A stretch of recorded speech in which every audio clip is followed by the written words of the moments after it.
I find myself weighing in on another YouTube issue by referring to the American Civil War.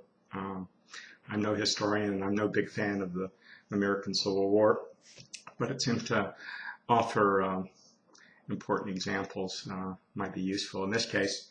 And as it turns out, the 150th anniversary of the beginning of that war will be commemorated tomorrow.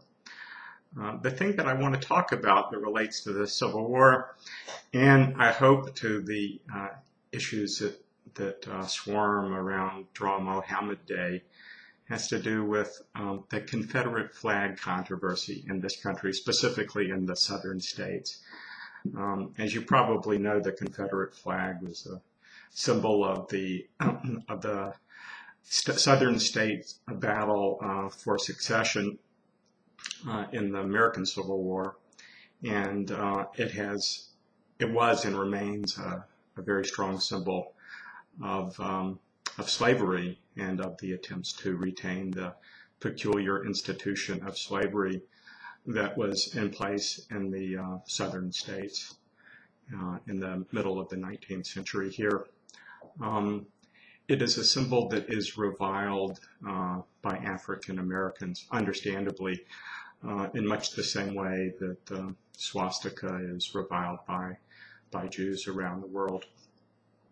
What's really surprising is that the Confederate flag, which to some extent was put aside and uncelebrated for the better part of 100 years, has made a comeback. This started in the Civil Rights Movement here, when many states that had traditional state flags decided to include the Confederate, it's actually the Confederate battle flag on there as part of their state flags. And then in recent years, it's made a comeback in terms of personal displays of the Confederate flag. And the interesting thing about this is that the people, at least publicly, who display this flag actually disassociate their intentions from the institution of slavery. And they claim that they are not trying to be provocative or to hurt anyone's feelings, but that these displays of the Confederate battle flag are simply testimonies to their pride in their Southern heritage. And they feel as though attempts to thwart their displays, they can't be stopped because there's no legal basis for stopping such displays. But the attempts to thwart or to contradict the displays are basically attempts to infringe upon their free speech rights.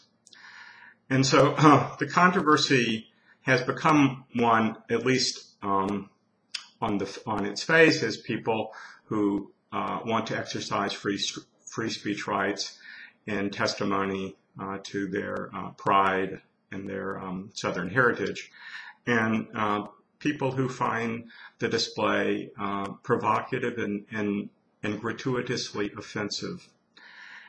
No doubt there are people who participate in the display of the Confederate flag as a hardly veiled way to communicate their racist impulses. I imagine there are people who are proud of their Southern heritage and who actually are now impelled to do the display because they feel as though free speech is at stake.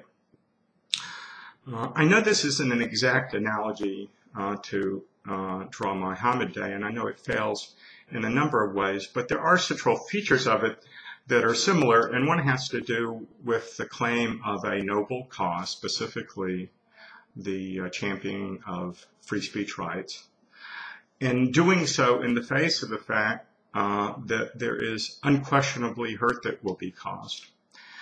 The issue that it also shares to some extent is to what extent the gains of this exercise of free speech right actually advances the cause of free speech in any way. So my question to anyone watching this video today who sees himself or herself as a champion of free speech is that if you lived in the United States, specifically in the South, would you sport the Confederate flag on a shirt or your car or your house as an indication of solidarity with people who see it as an exercise of free speech.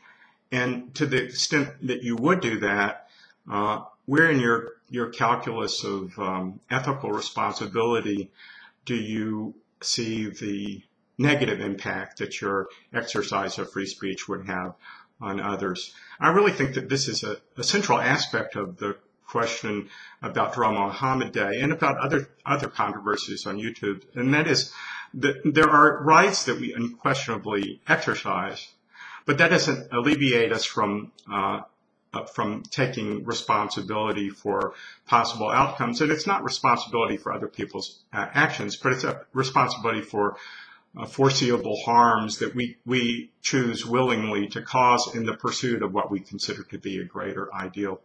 Anyway, anyone who would like to respond, please do so. I would appreciate civil responses. This is a genuine question.